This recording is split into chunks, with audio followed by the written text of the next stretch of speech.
Hey, this is actually part 2 of my series on how to start your own podcast. You should go back and watch part 1 before you continue here. If you already watched part 1, here's a quick refresher. Through my own experience as a podcaster and my discussions with experts in this video, I've come up with a checklist of 5 things you should do before you ever release a single episode of your podcast.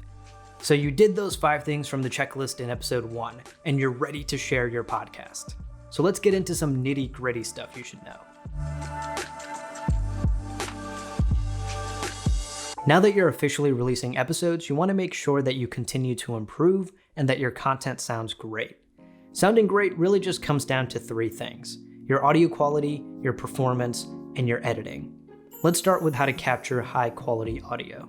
The first rule to capturing great audio is get the microphone as close as you can.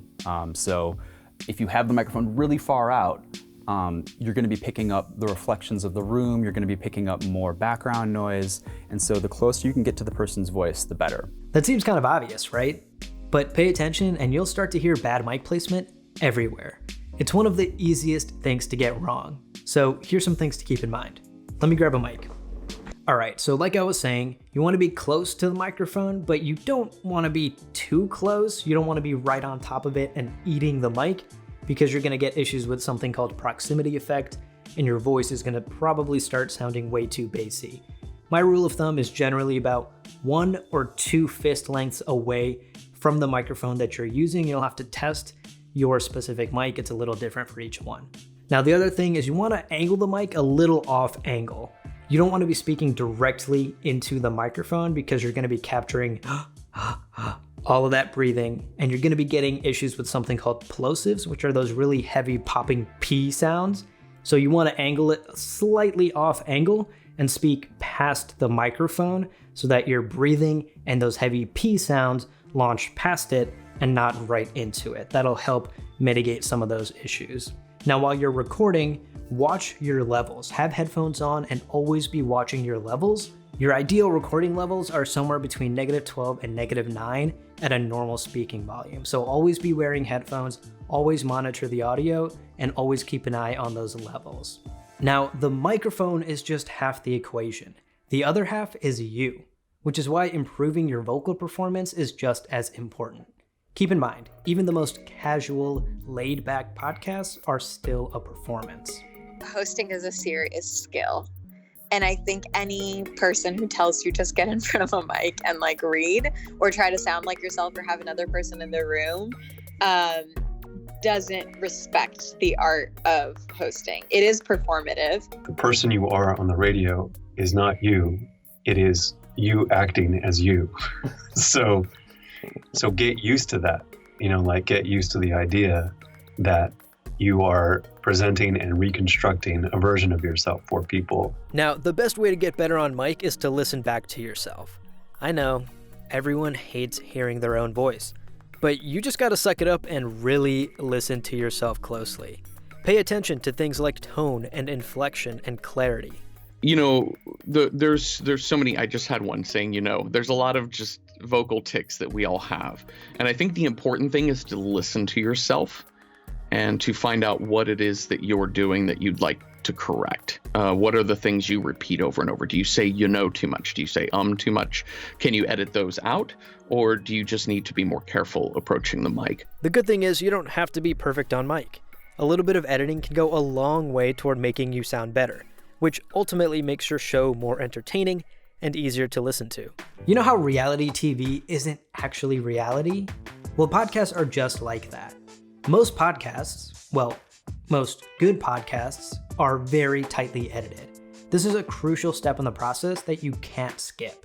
I think that if you have not had a history of rigorous editing, podcasts can bloat and be bad. So edit down your podcast, fix any mistakes, take out any tangents, and really get to the core of it. It's like that minimalist principle, right? Something isn't complete when there is nothing left to add. It's complete when there's nothing left to take away. Once you've edited down the podcast, you can finally start mixing and mastering the audio to make it sound professional. Actually, I don't know why I'm talking to you about this. It is a lot easier for me to just show you. Come with me. All right, so I'm gonna cover some very basic editing and audio mixing techniques using this completed project from one of my episodes on my own podcasts. This is super basic stuff, so if you really wanna get into the weeds of mixing audio and editing and really getting into the audio engineering aspect of things, there's an NPR training course that is absolutely free. I'll make sure to link that below. Go check that out. Ton of great information there, and it's a great way to start learning about audio mixing and mastering. So let's take a look at this project. The first thing that I hope you notice is that there are a ton of edits, and that's intentional, right? We talked about how important editing is. I go in here and I chop out the things that are unnecessary. I take out, for example, if you look, I took out a breath or an here. There's definitely a gap where I took something out that was distracting or unnecessary. And this podcast is conversational. It is not scripted. So these weren't like different takes off of a script that I'm editing in here. This was a conversation and I'm editing the flow. Again, I'm not over editing. I don't want to make it sound unnatural, but I am cleaning it up because, to be honest, just hearing two people talk naturally, not that entertaining.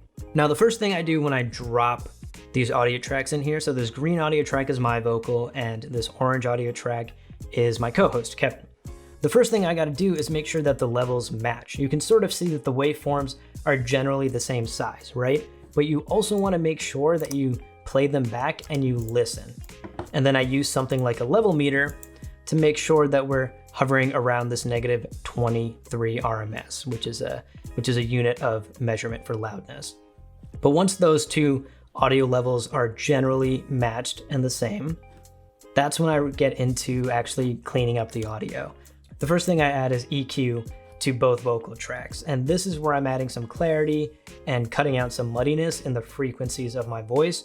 This will be different for everyone, obviously, so you'll have to play with this and figure out what sounds good for your voice and what helps you come through a bit clearer.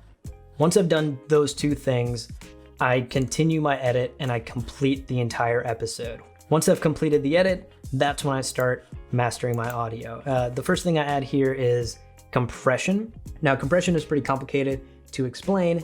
It's essentially making the loud parts of your audio quieter, making the quiet parts of your audio louder so that your audio is a bit more leveled out and even throughout. If that audio is leveled out, there aren't parts that are too quiet or too loud, and you're not constantly turning the volume up and down. Something else that I add is a de-esser. This essentially isolates those harsh S frequencies, and that's something that I personally do a lot. I'm a very sibilant person. You're probably starting to notice it now. Every time I say a word with S in it, snake, sample, silly, it's pretty harsh. So I add a de-esser, which dampens some of those harsh S sounds. That's just a personal choice. You may not need it on your vocal track. I definitely need it on mine. Lastly, your final step when you're mixing and mastering audio is to add a limiter. This is your absolute final step, and what it does is it makes sure that your output level doesn't go past a certain threshold, because you don't want certain points of your audio to get so loud that they distort. And with that, your episode is complete, it sounds great, and it's ready to share. On the next episode of this series, I'll go over how to publish and promote your podcast. As always, links to any resources I mentioned in this video will be in the description below, and I'm happy to answer your questions in the comments. Thanks for watching.